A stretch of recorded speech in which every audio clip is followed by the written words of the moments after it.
The Princess and the Rover. Let me tell you a story. A story about a prince who was a rover, and a princess who didn't know she was a princess. Now, I hear the question asked, how can this be? A princess being unaware of being a princess? The answer lies in the midst of a war that lasted 1,000 years.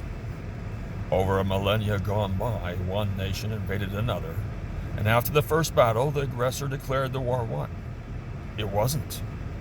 300 years later, many families left their devastated home to fight the enemy on other fronts. It was into one of these families that the princess was born. However, over 600 years had passed before her birth. Her family, like many others, had over time lost their royal trappings, and much had been forgotten that perhaps should not have been forgotten. This is not a story of that dreadful war, though, for by the time it took place, a ceasefire had been in effect for a decade. Now, the prince, who was a rover, when he was a young man, set out to find his fortune. Many were the roads he traveled, and bloody were the fights that he fought, for not all were welcoming to him. This is not a story about his battles, or his grandiose exploits, nor is it about his noble deeds, of which there were not a few. One fine day, as he followed his path, he came across a town that he had never visited before, and there were many of these. The town was neither large nor small, so it was about medium size as towns go. The people were friendly, the climate was balmy, and the food was tasty. Sure, and it was not a wonder that the prince, who was a rover, decided to stay a while. One afternoon, he met a young woman, and they began to chat. Before either of them realized it, night had fallen, so they made plans to meet the next day. They met not only the next day, but for several more months. Now, the young lady was not only a teacher, but an apprentice to a doctor. After about 4 months, at around the time the prince, who was a rover, began to realize that he was coming to love the young lady, fate stepped in. In a city far to the north, a plague of worms had descended on, and he was the only hope they had of eliminating the problem. So it was with a heavy heart that he set out for the north, yet he promised to return. Weeks passed and turned into months, and a year, almost to the day he had first come to that town, he returned. Well, we know that there was only one person he was looking for, but he could not find her. So he asked around and found out that she and the doctor had left for a land far to the east, and in fact, had left the day before he had arrived. Now, if the prince, who was a rover, had not been crown over spurs in love with the young lady, who was a princess but did not know it, our story might have taken a different turn.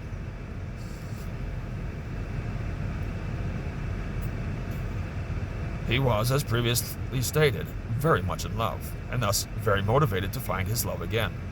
So it was that after he had ascertained her destination, he set out after them. You may envision a wild chase on horseback as he galloped madly after them, but you would be mistaken. They left by sea, and no horse ever born could gallop across the ocean wide, for under the sea is the province of mermen.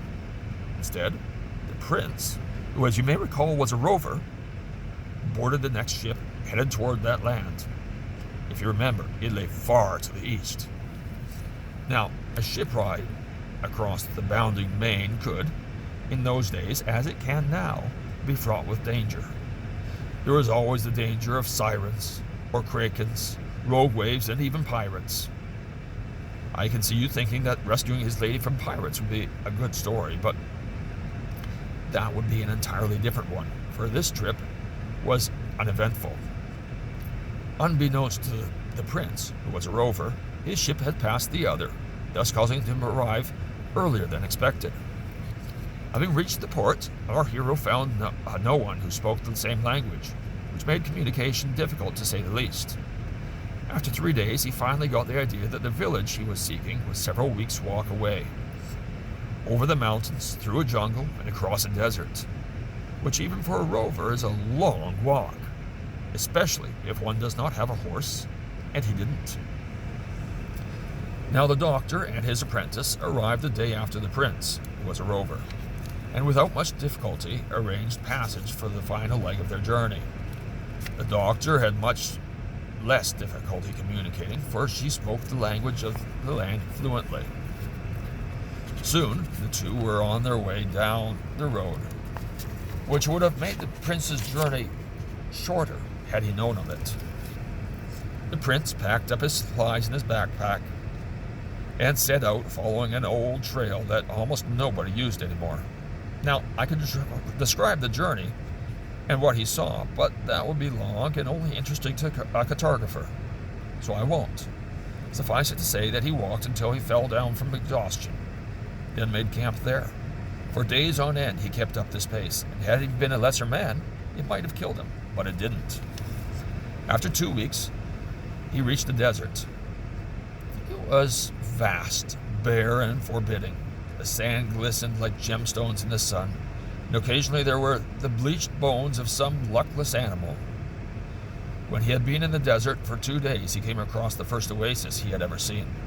And having the sense that rovers are known for, he camped there for the night. Very next morning, the prince, who was a rover, started back on the trail. 6 days later, having seen no more oases, with his waterskins completely dry, he left the desert. It is said that a man can live many weeks without food, but only 3 days without water. Hunters returning to their village found him. Having tracked him for several miles, by the staggering and weaving way he walked, they knew he was suffering from dehydration, and set out to ease his suffering. When the prince, who was a rover, awoke, he found himself on a bed surrounded by giggling children. One ran off to return with the doctor a short time later. The doctor looked him up and down. "You got lucky, son. A few more hours and even I couldn't have helped you. They found you out on the edge of the desert." "How long have I been here?" the prince, who was a rover, asked. 6 days, the doctor replied.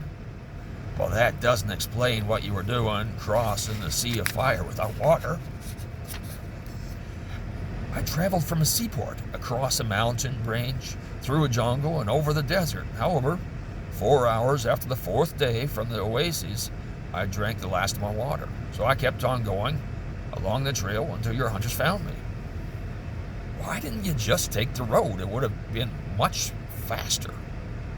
The prince, who was a rover, opened his eyes wide in amazement and replied, "Road? What road? It took me 3 days just to find out about the path here, and no one mentioned the road." "But why have you come here, far from your home, to a land you only have ever heard about in legend?" the doctor queried.